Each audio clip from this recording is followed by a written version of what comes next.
I received the voicemail at exactly 6:17 a.m. I almost ignored it. Most people don't check voicemails anymore, especially not before coffee, especially not before sunrise. The sender was unknown. No number, no caller ID, only one word: saved message. I pressed play. At first there was only static. Then I heard breathing, heavy breathing, then footsteps, slow footsteps, gravel beneath shoes, wind blowing somewhere nearby, and then I heard something that stopped my heart, my own voice. Not similar, not close mine, exactly mine. The voice sounded tired, terrified, as if I had been running. Then it spoke. "Daniel, if you're hearing this, don't go to the church at 4 p.m. I froze. The recording continued.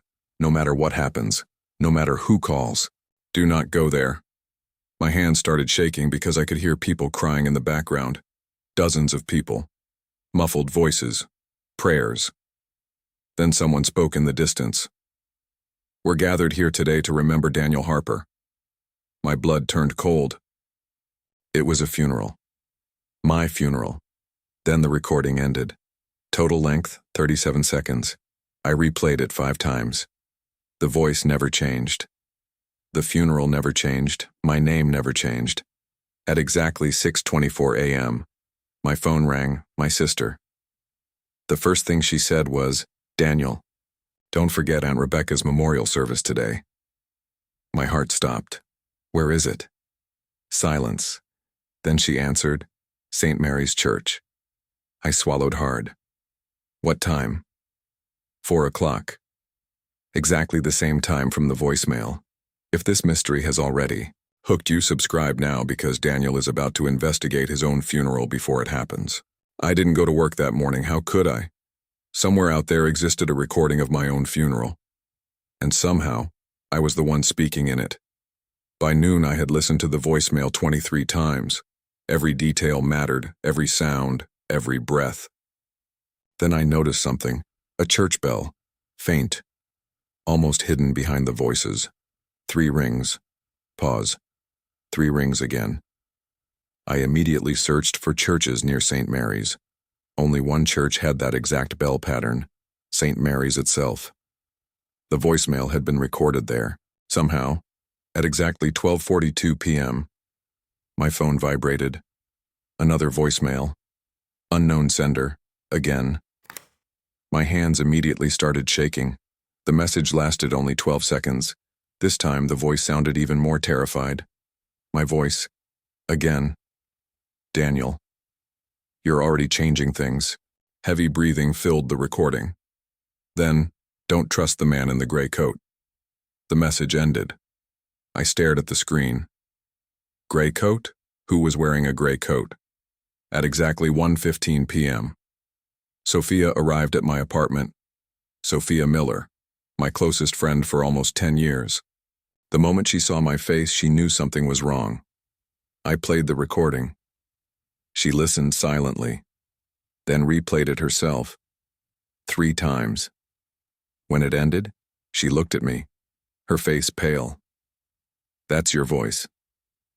I nodded. Neither of us spoke for several seconds. Then Sophia asked, "Are you still going to the memorial?" I looked at the clock. PM. Less than 2 hours remained. I need answers. Sophia shook her head. "Or maybe that's exactly what wants you to go." The room suddenly felt colder. Then another detail hit me. The man in the gray coat. I opened my sister's message again. Attached to it was a family photograph from last year's memorial dinner. There were 23 people in the photo. Only one person wore gray. Pastor Michael Bennett. The man leading today's ceremony. At exactly 2:17 p.m., my phone vibrated again. Text message, unknown sender, only 4 words. "He's closer than you think." Attached beneath the message was a photograph. My blood turned cold. The picture showed me standing in my apartment, holding my phone.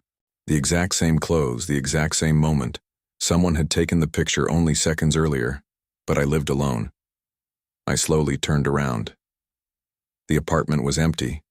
Then I noticed something. My bedroom window. It was open. I was absolutely certain I had closed it that morning.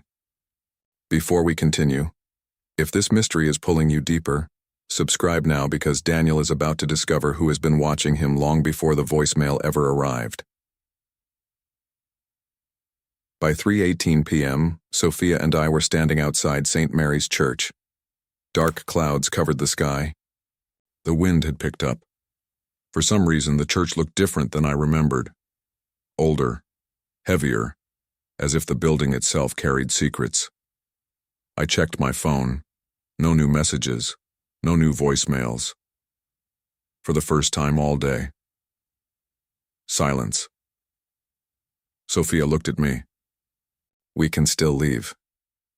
I looked toward the church doors, toward the place my own voice had warned me about. Then I shook my head.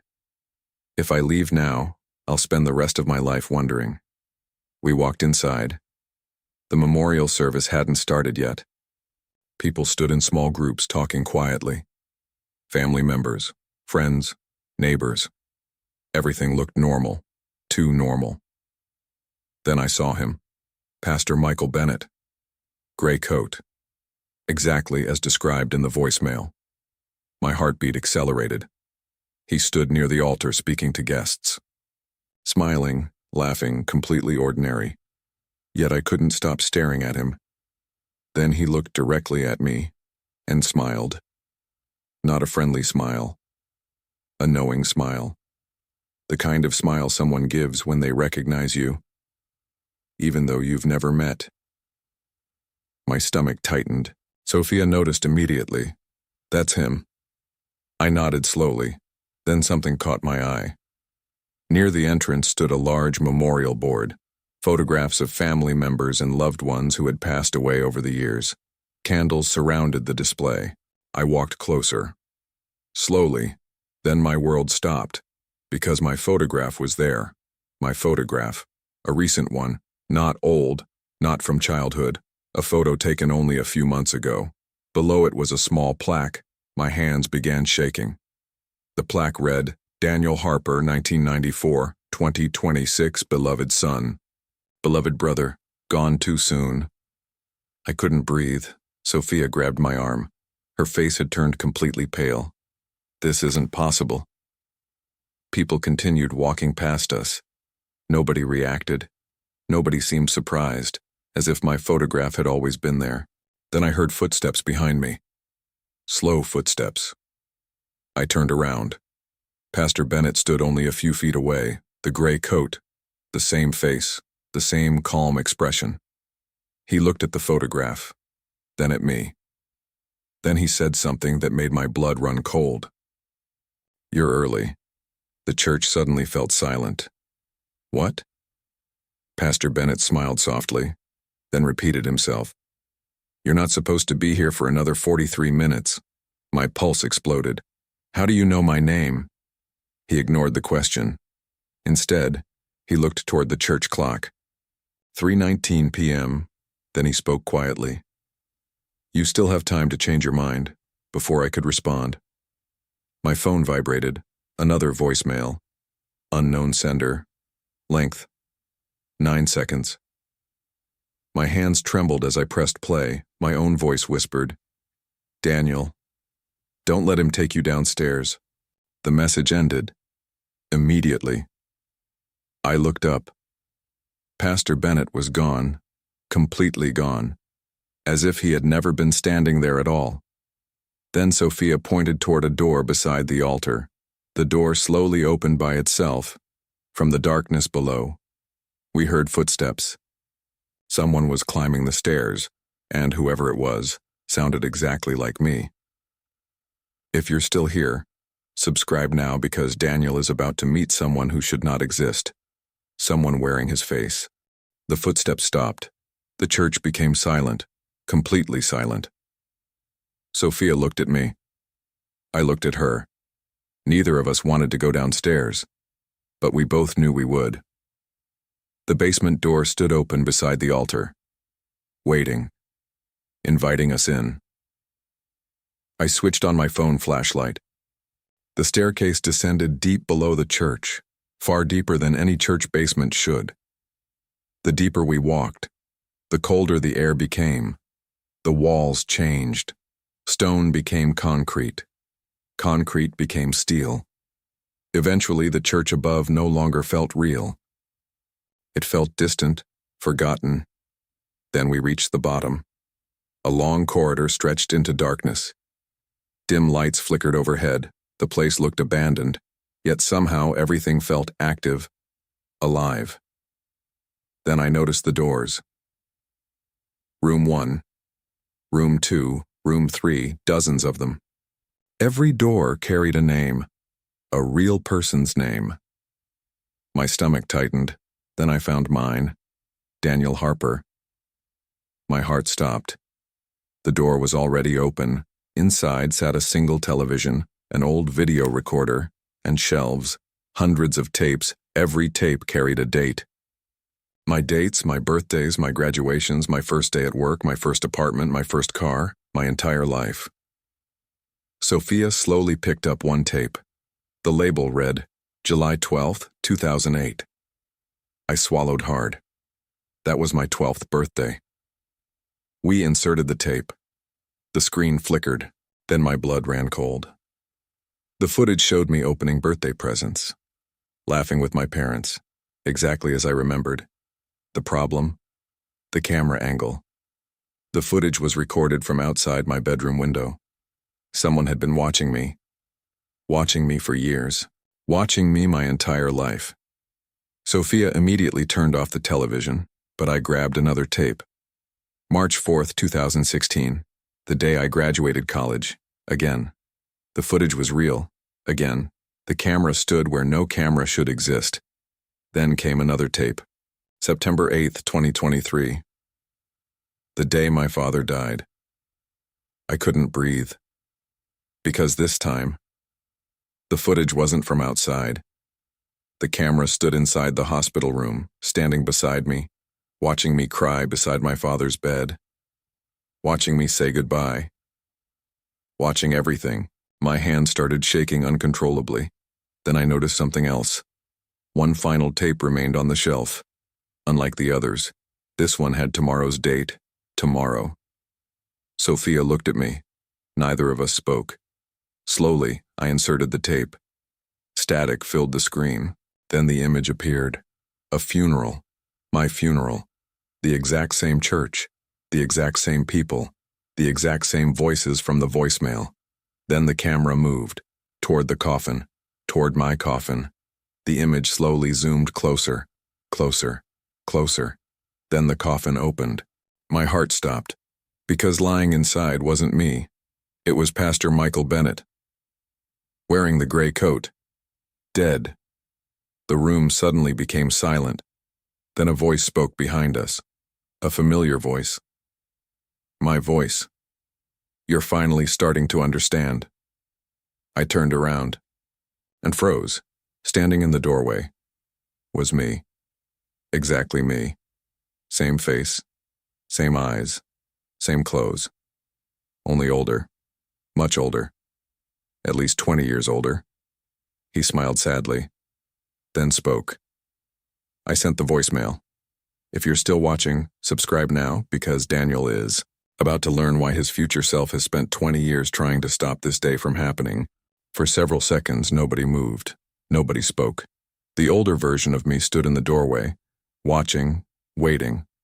Sophia slowly stepped backward, her face completely pale, because the man standing in front of us wasn't similar to me. He wasn't close to me. He was me. Same eyes, same voice, same scar above the eyebrow. Even the way he stood was identical, only older, much older, at least 20 years older. Then he spoke. We don't have much time. My heart pounded. Who are you? He smiled sadly, then answered, I'm you. The room suddenly felt smaller, colder, impossible. Then he looked toward the television, toward the funeral footage, toward Pastor Bennett lying inside the coffin. Then he shook his head. That's not your funeral. I froze. What? He pointed toward the screen. That's his. The room fell silent. Then Sophia finally spoke. Then why does everyone think Daniel dies today? The older Daniel looked at us, then whispered, because that's what they're supposed to believe. My pulse exploded. Who?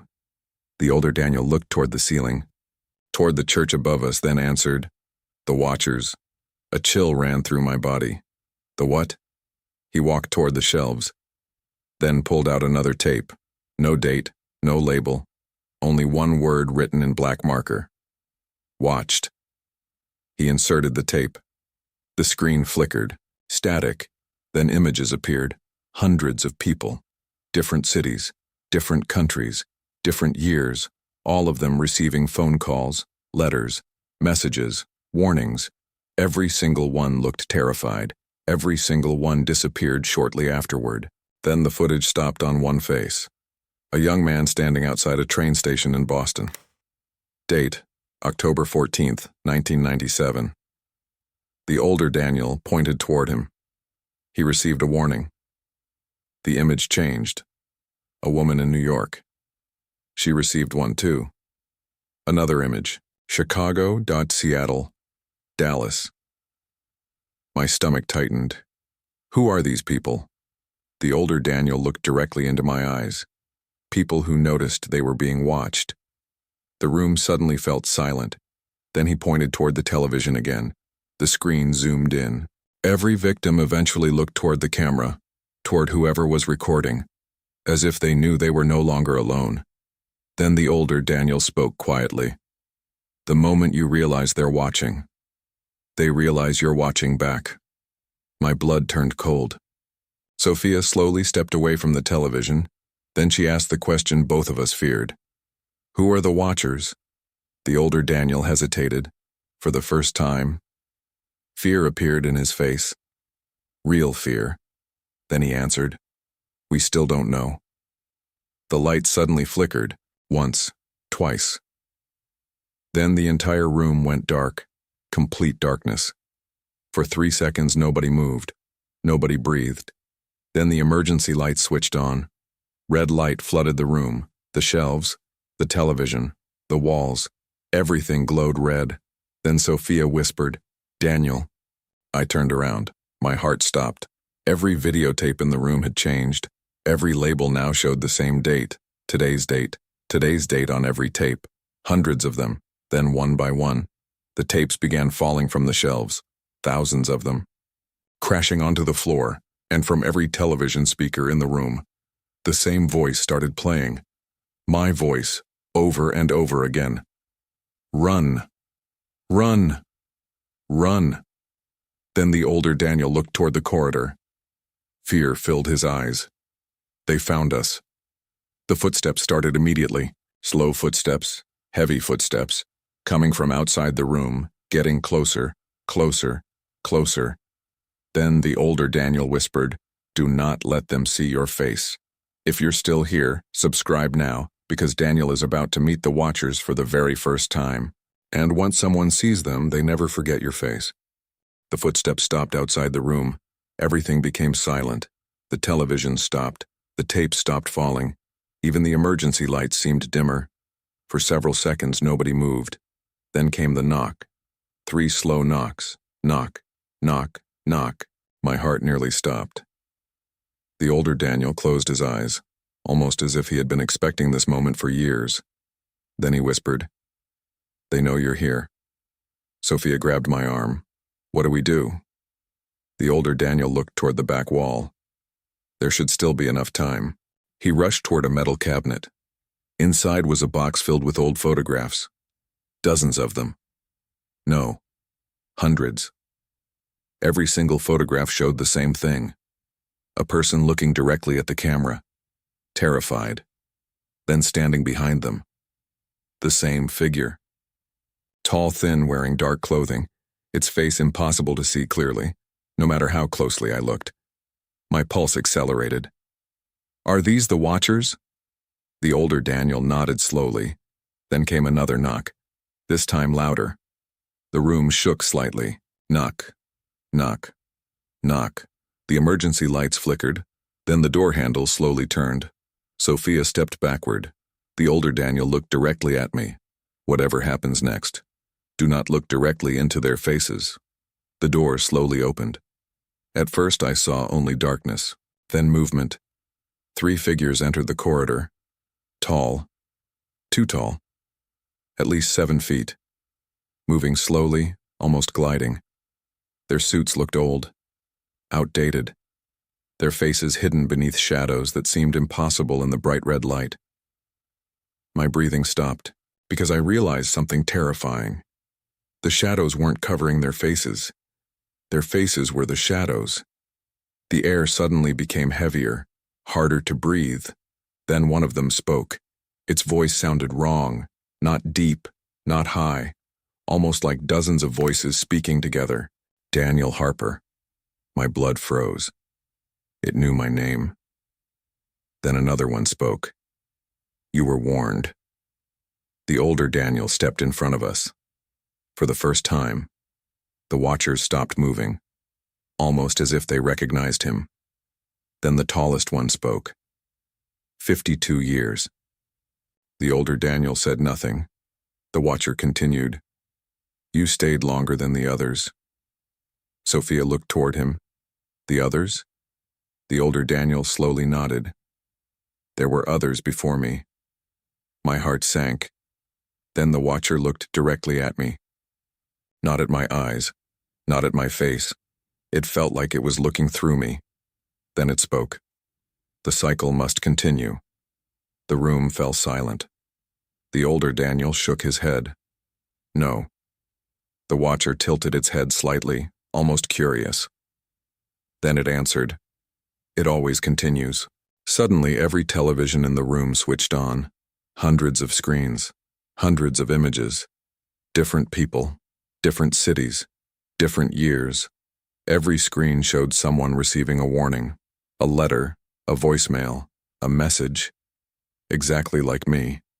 Then every screen changed. Now every screen showed the same image, me standing inside this room. The realization hit me instantly. This moment, this exact moment, had happened before, many times. The watcher spoke again. Every Daniel makes the same choice. The older Daniel looked down. His silence confirmed everything. Then I asked the question I feared most. How many? The older Daniel closed his eyes, then answered, 31. 31 versions of me. 31 lives. 31 failures. The room suddenly felt smaller. Then the tallest watcher stepped forward. Closer, closer, then stopped. Only a few feet away. For a brief moment. The shadows around its face moved, and I saw something impossible. My own eyes. My own face.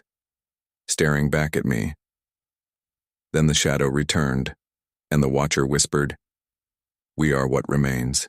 The room became silent. Even the television stopped. Then the older Daniel whispered something I almost didn't hear. They're not watching us. I looked at him. Then he finished the sentence. They're remembering us. If you've made it this far, subscribe. Now, because Scene 7 contains the biggest revelation of the entire story. Daniel is about to discover what the Watchers truly are. The room was silent. The Watchers stood motionless. The televisions glowed softly, and for the first time since this nightmare began. I wasn't afraid. I was confused. The tallest Watcher looked directly at me, then slowly raised its hand. Every television screen changed. The images disappeared. The static disappeared. Now every screen showed only one thing: my childhood bedroom. The room looked exactly as I remembered. Then the image moved. A little boy sat on the floor playing with toy cars, me 8 years old. My heart stopped. Then the image changed. Another memory. My first day of school. Another memory. Graduation. My first apartment. My father's funeral. Every important moment of my life. Every screen showed a memory. Then I noticed something impossible. In every memory, someone stood in the background watching, sometimes outside a window, sometimes reflected in a mirror, sometimes standing across the street. The same figure. The same shadow. The same watcher. My pulse exploded. You were there. The tallest watcher slowly nodded, then it spoke. We were always there. Sophia stepped closer. Why? For several seconds, none of them answered. Then the oldest watcher stepped forward.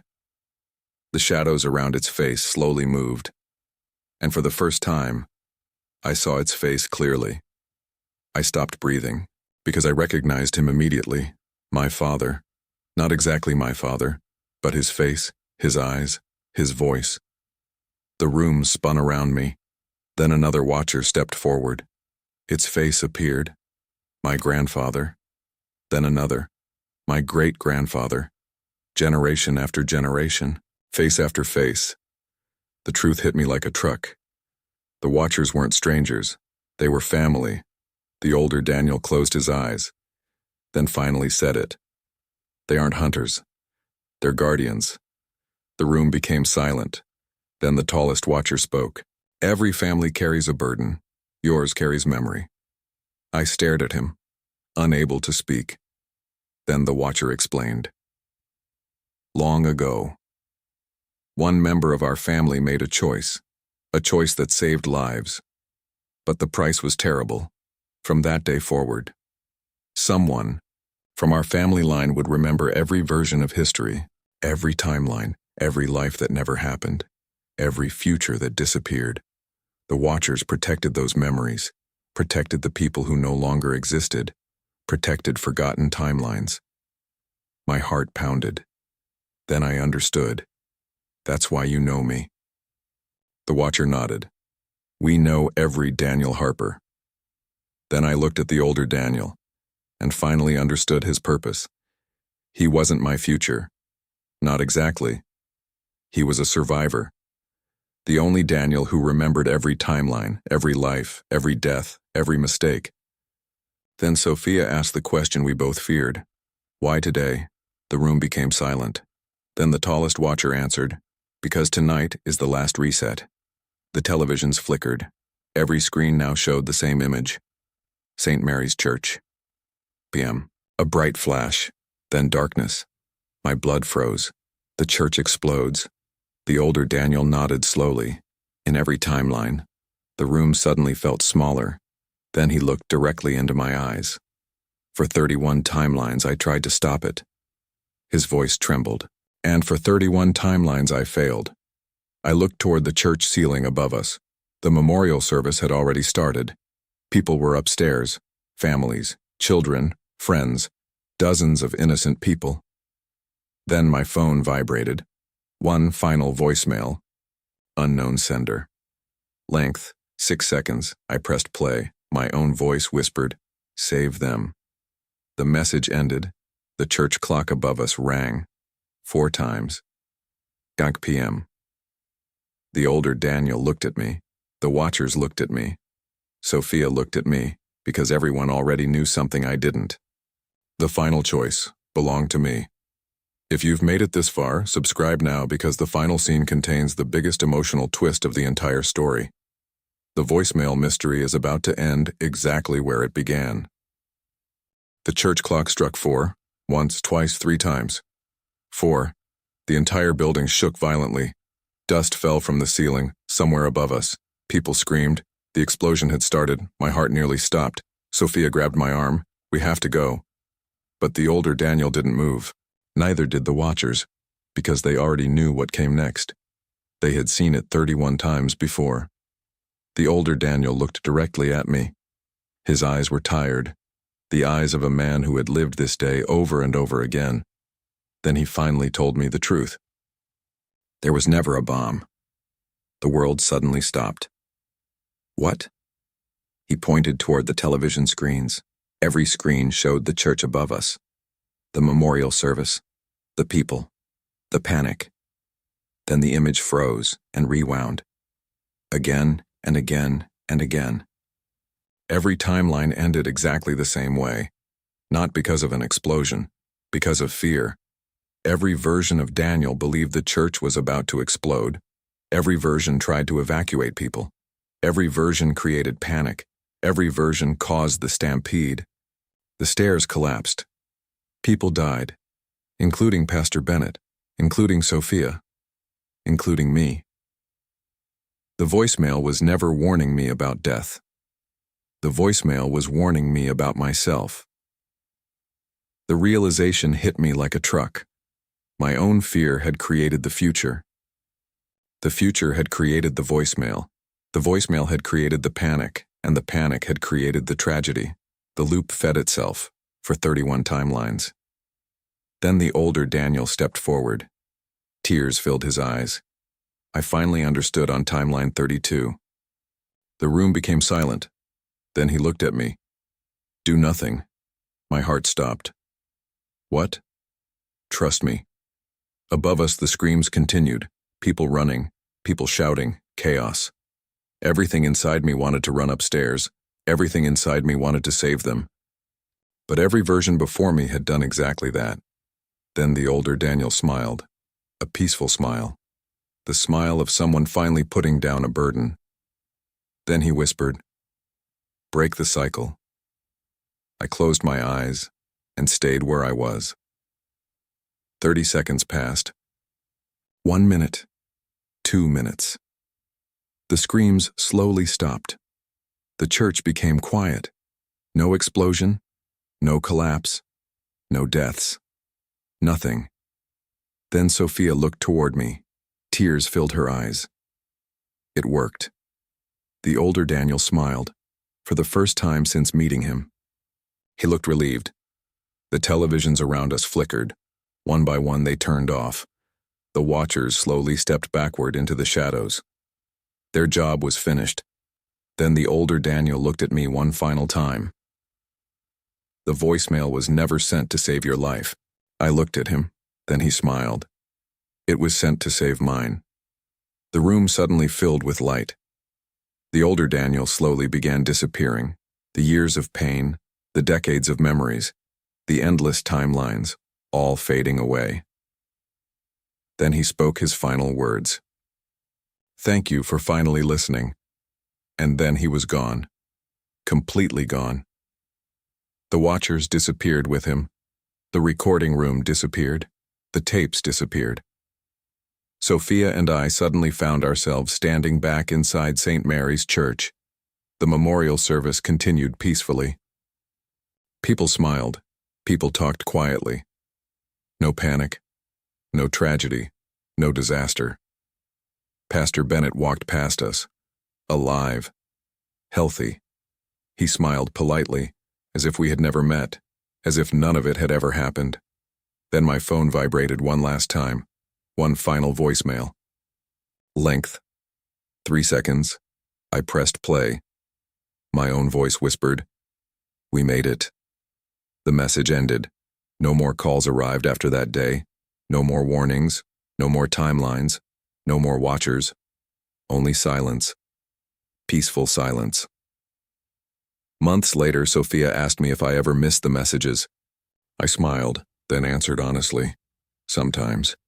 Because somewhere out there, a version of me spent 20 years making sure I got to keep mine. The end.